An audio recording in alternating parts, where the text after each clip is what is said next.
Welcome back to the podcast, Redeem. We've been talking about the transition of power from Saul to King David. Actually, because it's King Saul to King David. Not King David yet. Not quite yet. Matter of fact, he's on the run. Yes. A lot has transpired. Saul has officially lost it. Yep. Yeah. The jealousy basically compounded, and now every time he thinks of David, he's chasing him around, trying to kill him. Now, David has spared his life a couple times. God has delivered, basically, Saul into David's hands on multiple occasions, and every time he says, no, I'm not going to, because he's God's anointed. David always has had way more character than I have. I was going to say. Yeah. This He guy always, that's trying to kill makes me. sure to let Saul know that he had him, though. Mm-hmm. And for a while, then Saul would relent. Thanks for not killing me. Yeah. But then... We're cool now. And something would bring something up again, and then he'd get mad again, and so then he'd be back at it. It could have been as simple as he could have heard the song again. Mm-hmm. Yeah. So, and that did come up several times. Yeah. And with that being said, he has chased him all around the wilderness, and that's basically where David's hiding out. It's in the wilderness. Yep. So we have this interesting story, though. David, Nabal, and Abigail. That's our three main characters. And the chapter basically starts out saying that Samuel has died. And all Israel assembled and mourned for him, and they buried him at his home in Ramah. Then David moved down into the desert of Paran. Now, there was a certain man there. Okay, he owned a lot of property. He was very wealthy. Okay, he had a wife. Her name was Abigail. I like how they describe her. She was an intelligent and beautiful woman. But her husband was surly, mean, and it says in his dealings, and he was a Calebite. All right, so we have a woman. She's intelligent. She's beautiful. And we have a man who is the opposite. Who is not. It was not. Who's not? And somehow they Surly. ended up together. Surly and mean. You know, back then... You gotta love Bible time marriage. Yeah, well, back then women were just property. You know what I'm True. saying? And so they really didn't have a whole lot to say so. And so it could have been that it was something that benefited his family or her family. And so they would trade them. You know what I'm saying? It's true. It's part of the reason why the kings had so many concubines and wives, is because a lot of those were from treaties and stuff. Yeah. Hey, you know what? Let's have a treaty. Here's my daughter. Yep. Add her to your harem of 150. Or in Solomon's case, what was it, 500 and something? A lot. It was, I think it he was a had the large record. number. I think he had the record. But what was going on was, so we have this wealthy man. David finds out that he's wealthy, and he also finds out that Nabal, that was the guy's name, has some sheep. It's shearing time, and so he watches out for his flocks. Yeah. Yeah, to the point where not even one sheep went missing. Just helping out. And so then later, after all the shearing is done, he sends a messenger to Nabal and says, hey, I did this for you, protected your sheep and your shepherds. Would you mind giving us some food for me and my men? Because once again, David has been on the run. He's hiding out.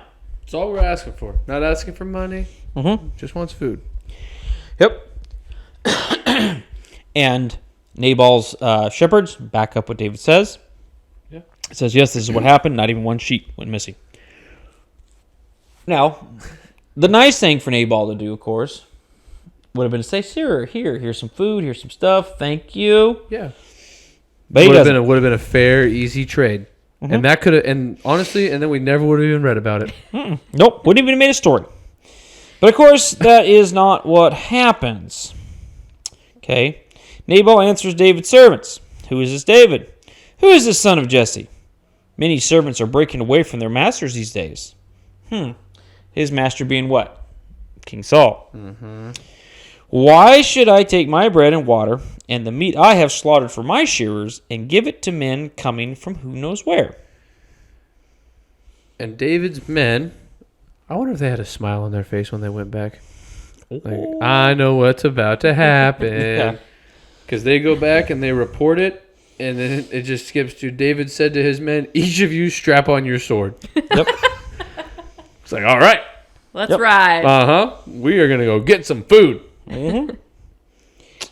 But so they did, and David strapped his on as well, and about 400 men went up with David, while 200 stayed with the supplies. You couldn't have just given them some food? Yeah. I mean, that's a lot of men. That's a lot of people to feed. Yeah, it is. In his defense. Right, but they did keep all the sheep and shepherds alive, Yeah. Mhm. and that was not wasn't super common in that time, especially sheep. Shepherds would lose sheep to wildlife. Mhm. Shoot, that still happens. Yep. So not uncommon. So just saying, it was a fair trade. Mhm. But luckily, one of the servants told Abigail. Yep. Now remember, Abigail was Nabal's wife, and she was both beautiful and intelligent. Uh-huh. So she comes up with a plan. And she basically goes around behind her husband's back, gets the food, takes it to David, and then says, "Hey, David, you don't want to do this. Here's the food. Here's the stuff you asked for. Please don't follow through with this because my husband's basically a fool."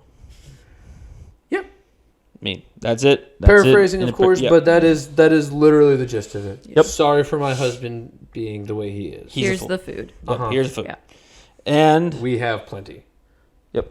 And it changed David's mind. Yeah. He said thank you because it would have been something that would not been so good on his conscience. Right. Okay. And so he realizes that it probably wasn't the best response. Yeah. And once again, I'm paraphrasing. Right. Yeah. Okay. And he says thank you. Yeah. And so he takes the food and they go and they go in peace. I wonder how she got like that much food without him ever knowing.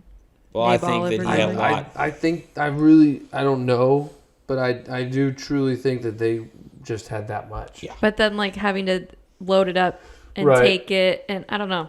Well, we're probably talking again. I don't know this, but we're probably talking a full-on farm at I this would think point, like if you a will. few carts worth of stuff. And I mean, think about a farm. He could have been on the other side That's true. of the property, you know, Mhm. hundreds of acres away in this case, Yeah. and never would have known. And I think Nabal was partying. It says when Abigail went to Nabal, he was in the house holding a banquet like that of a king. Oh, there you go. And he was in high spirits and very drunk. So I don't think he had a clue what was going on anyway. That's true. Should have asked him then. And she told him nothing till daybreak. Then in the morning, when Nabal was sober, his wife told him all the things, and his heart failed him, and he became like a stone. About 10 days later, the Lord struck Nabal, and he died. God said, "Don't worry about it, David. I got this I one." got it. Well, because after all, this was God's anointed.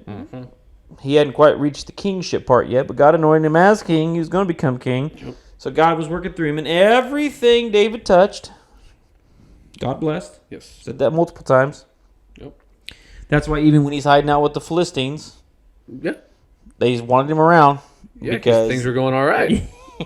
because they were being blessed through David. This whole God of Israel thing isn't so bad Yep. when he's on our side. Yep. And so then, of course, when David heard that Nabal was dead, he said, "Praise be to the Lord, who has upheld my cause against Nabal for treating me with contempt." I don't think he was really sad that Nabal was gone. No. I don't think Abigail was really sad. Nope, I don't think so either. Then David sent word to Abigail, asking her to become his wife. His servants went to Carmel and said to Abigail, "David has sent us to take you to become his wife." She bowed down with her face to the ground. "I am your servant, and I'm ready to serve you. Wash the feet of my Lord's servant."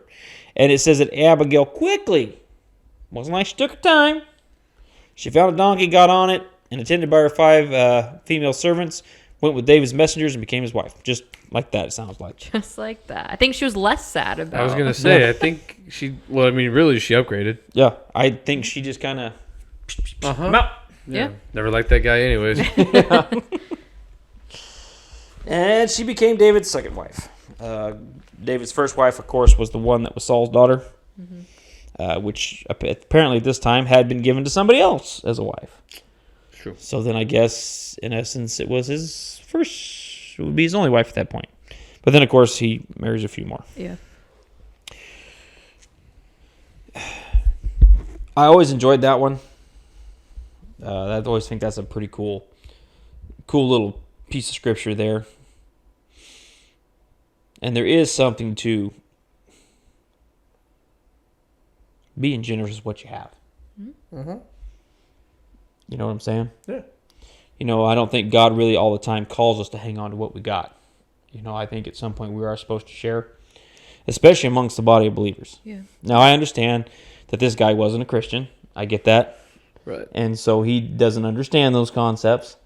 But still, at some point, if you have enough, then you should be sharing some of it. Yeah. Well, that's all God's anyway. Correct. That's a great way to put You it. know? I like that. It's like Nabal we did don't not have see it that way. anything. And in this case, that was Nabal's problem is that God was on David's side. And Not his. and apparently God wanted Nabal to help David out. Nabal did not want to do that. Nope. Anything, and he treated David with contempt, Yeah. which I don't think God appreciated either, because after all, he had anointed David, and I think everybody knew that. Even Saul. Yep, even Saul knew it. It's one of And- those. I wish the flow chart. Do this. Do this. Do this. Do this. What if Nabal just gives him the food? You know what I mean? I don't it's think there a would lot have been. shorter of a story. Well, then maybe everything comes all the way around, and he's able to see God of Israel, all this, that, and the other. Mhm. You know what I mean? Yeah. Yeah. I'm just Maybe. curious about that. Well, I think that's that's one of those things that I hope I get to see when I get to heaven. Yeah. Or at least talk to Jesus about it. So, Lord, if I had made this decision, where would this have taken my life? See your own flow chart. Yeah. Yeah. My flow chart's it's on fire. It's like you should have been way over here, but you went. Yeah. Yeah. Somehow you got lost here. Yeah. Lord, why'd you call me to ministry? I didn't. Oh, darn it. No, I don't believe that's it. But there is something to sharing what you have, especially with other believers. Yes. There are many verses throughout especially the New Testament where it has the believers that were sharing what they had amongst each other. They were actually selling property and things and splitting that stuff. Yep. Just trying to keep the body of believers going. I mean, that's what it was. Yeah. Of course, we had a story there where some people lied about it, and that didn't turn out too good for them. It did not. Turned out very But- bad. But there is something there to sharing when you can. Yeah. And Nabal had the stuff to be able to do so, but he was just selfish. That's basically what it was. And he didn't see any reason why he should give his resources to David. Well, God did take up David's offense. He did. Very quickly. Very quickly, and in the end, it cost him his life. Now, the interesting part, of course, there is Abigail seeing that she understood the situation and fixed it, She did. And she was blessed by that. and she was blessed by that. Yep. Anyway, like that piece of scripture, always think it's an interesting piece of just an interesting story. And it's interesting the things that God has included in his word. Yeah. The it's a good pieces that he has chosen to include in there. And so it's always fun. Yeah. Nothing got in there by accident. Nope. All right, you guys have a wonderful, wonderful rest of your week, and we'll see you next time.